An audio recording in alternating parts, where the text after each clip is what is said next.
Summer 2025. The Strait of Hormuz, the narrow throat of the global economy, flared like a fuse.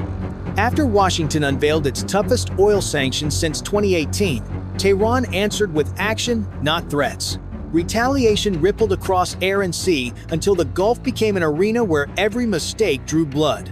Tankers slowed to a crawl, insurance desks lit like switchboards, and markets held their breath as warships groped for certainty in a fog of spoofed signals. Even the sea lanes felt narrower, squeezed by fear and mathematics. Firepower lunged from opposite horizons. From furnace, hot beaches, and concrete revetments, from steel wings skimming the waves, from black hulls under the thermocline, death traveled by jet wake, prop wash, and quiet cavitation. In a passage barely 50 kilometers wide, each ripple could hide a mine, each radar echo a hunter, each shadow a false calm. U.S. carriers, emblems of reach and resolve, found themselves stalked inside a maze of smart mines, coastal batteries, drones, and jammers. Hormuz turned into a Khe Sanh for the sea-air age. No trenches to capture, only shifting high ground measured in radar horizons, missile envelopes, and minutes of initiative. Here, victory was counted not only in holes lost or preserved, but in how long one side could keep its nerve while the other tried to break it. Every decision launch, hold, jam, strike carried a price measured in seconds and lives. Could America punch through Iran's electronic noose and layered fires to reopen the gateway of oil? Or would it step, eyes open, into a trap laid nautical mile by nautical mile? Inside Tehran's war rooms, the response was immediate. Maps of the Strait of Hormuz sprawled across long tables, every lane and choke point marked in red ink. The mission was blunt. If Iran's oil was strangled, no nation's tankers would sail Hormuz in safety. To execute this vow, the Revolutionary Guard layered the Gulf with 3 concentric rings of fire. The outer ring bristled with Qaysar 3 smart sea mines. Each, a 2.1-meter cylinder packed with 230 kilograms of explosives, lay silent at 25 meters depth. Programmed to distinguish a massive tanker from a patrol craft, a single detonation could dent the steel belly of a 300,000-ton ship and force insurance premiums to skyrocket. Mines were planted in sawtooth patterns across both navigable channels, ensuring that no straight line was safe. The middle ring was a web of Nur and Qadr anti-ship missile batteries.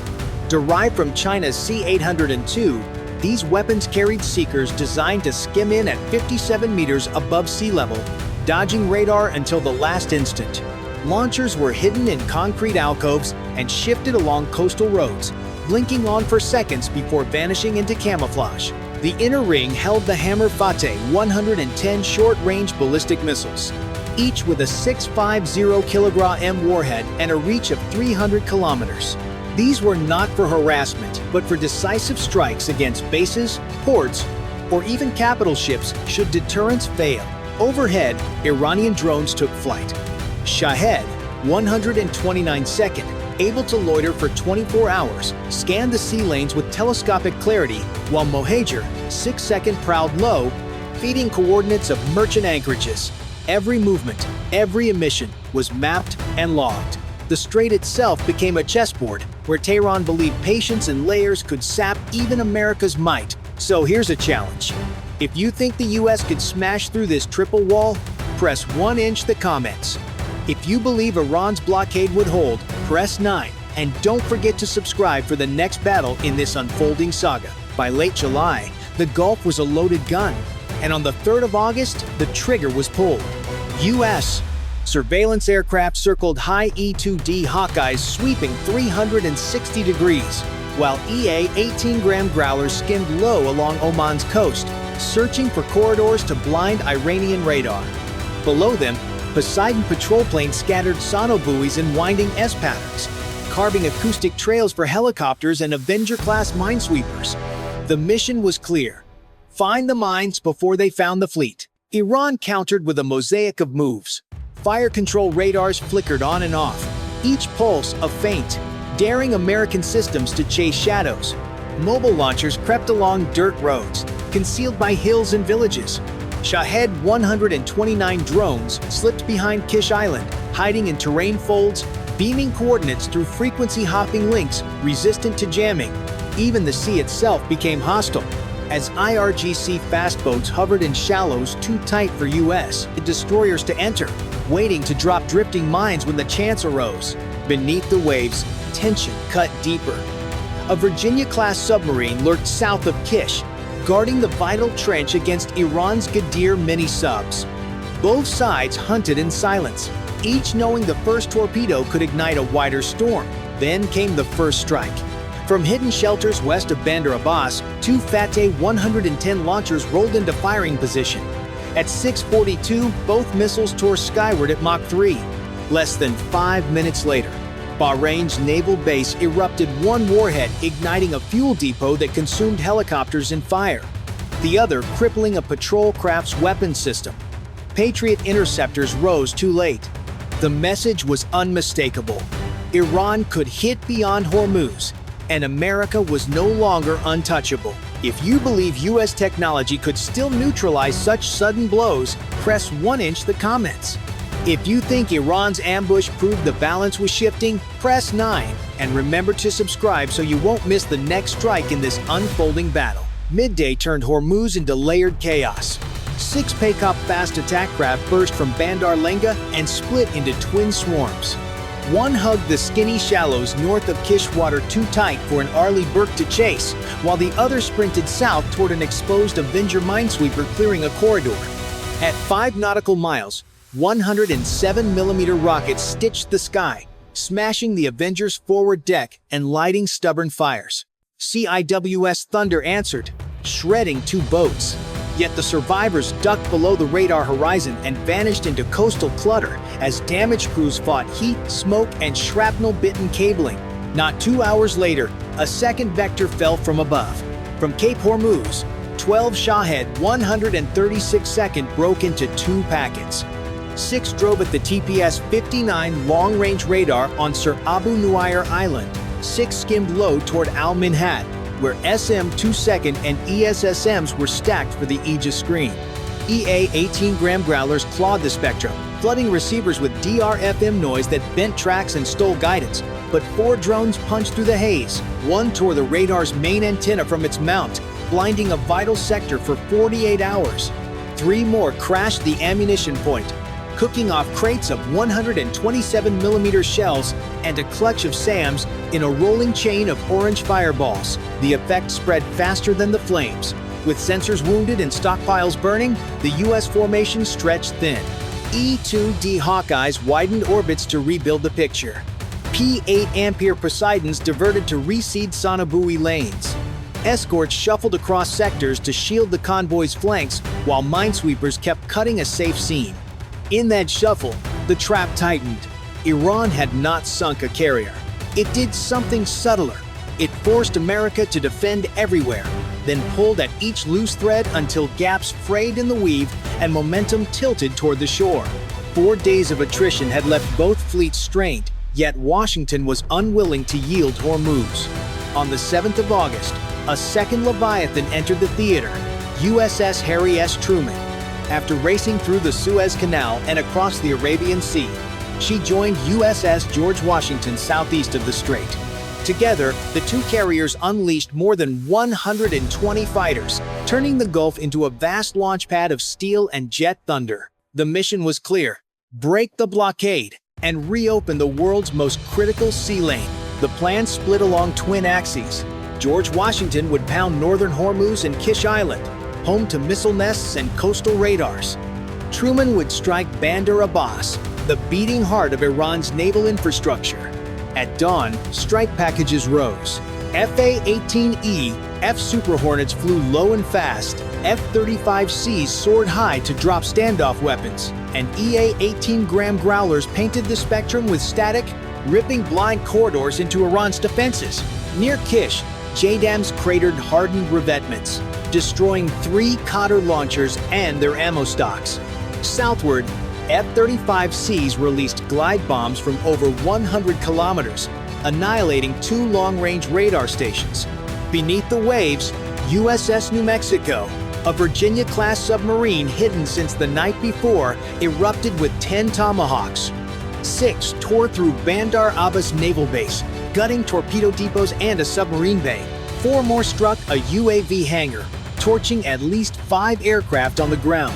On the surface, Avengers pressed a channel for merchant ships, while Aegis cruisers swatted Shahed drones from the sky.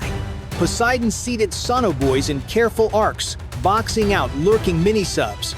By nightfall, 7 missile batteries lay in ruins, 2 depots flattened, and Bandar Abbas disabled for 48 hours.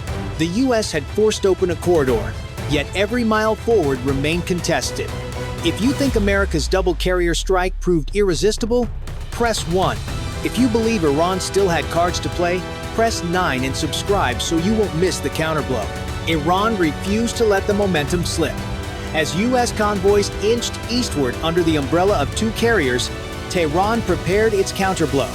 On the night of the 10th of August, mobile Hormuz 2 launchers crept from hidden shelters deep inland to firing points along Kish's southern coast. The Hormuz 2, a supersonic anti-ship derivative of the Fateh 110, carried a 300-kilometer reach and an active radar seeker designed to punch through American jamming. Its target, the assembly zone between the George Washington and Harry S. Truman. At 11:24 a.m. on the 11th of August, 2 missiles ignited. Escorts reacted instantly. Aegis cruisers and destroyers unleashed SM-6 Second and ESS Miss. One Iranian round was shredded at 25 kilometers. The other, despite interception, drove forward and slammed into USS Somerset, a landing transport heavy with logistics. The blast ripped open her bow, flooding compartments and sending the ship under in 40 minutes. 26 sailors were rescued, but all equipment was lost beneath the waves. The strike set off a chain of distractions. 3 Ghadir mini-subs slipped toward the eastern channel. 1 torpedo punched into a Panama flag tanker, forcing it aground with a 12-degree list. Fast boats rushed in behind, dropping fresh Kesar 3 mines into the gap. Above, Iran unleashed theater-wide electronic warfare. Mobile jammers poured static into Hawkeyes and Poseidons, twisting GPS fixes by dozens of meters. On Aegis displays, phantom tracks bloomed decoys spawned by Shahed 136 drones. For US commanders, clarity dissolved into noise. Within 48 hours, America's hard-won corridor eroded. On the 14th of August, the National Security Council ordered Truman back to Diego Garcia and George Washington east into the Arabian Sea, leaving Allied frigates to police Hormuz. The eastern lane slipped once more into high-risk status, premiums soared, and oil prices spiked past $110 a barrel. Iran had not sunk a carrier, yet it had forced the US back from the choke point, proving it could close Hormuz at will. The last echoes of missile fire fade into the night, replaced by the constant mechanical rhythm of the carrier at war. The air smells of jet exhaust and burnt cordite. The deck is slick with salt spray kicked up by the evening wind. Around the island, running lights glow against the Black Sea, marking the Truman silhouette as she carves a steady course. In combat, the big screen plots are already clear of hostile tracks. Controllers cross-check the radar picture one last time, confirming the swarm has been destroyed. A few operators lean back for a breath, but only for a second. The battle rhythm doesn't slow just because the shooting stops. Every kill must be logged, every weapon expenditure tracked, every system reset for the next contact. Below decks, ordnancemen are restocking elevators with fresh warheads, tail kits, and missiles. Aviation fuels teams are topping off tanks, ready for the next launch cycle. In the hangar bay, maintainers swarm over aircraft, replacing panels, checking hydraulics, and downloading mission data. In the bomb farm, crews continue assembling munitions, knowing the next sortie could be minutes away. The air wing is still in motion. Recovery cycles bring back Hornets low on fuel, while others are spotted forward on the deck, engines warming for launch. The ship sensors never stop turning. Spy 48E and ANPQ-9B sweep the horizon for any hint of trouble. For the crew of the Truman, this is normal. A battle may end, but the war continues. The carrier's strength lies not just in the firepower it can unleash, but in its ability to reset, rearm, and relaunch without pause. Tonight's fight proved the system works from the first radar contact to the last missile intercept. And as the sea rolls on under a starless sky, the Truman remains ready, her decks armed and her crew alert, waiting for the next wave to test her steel.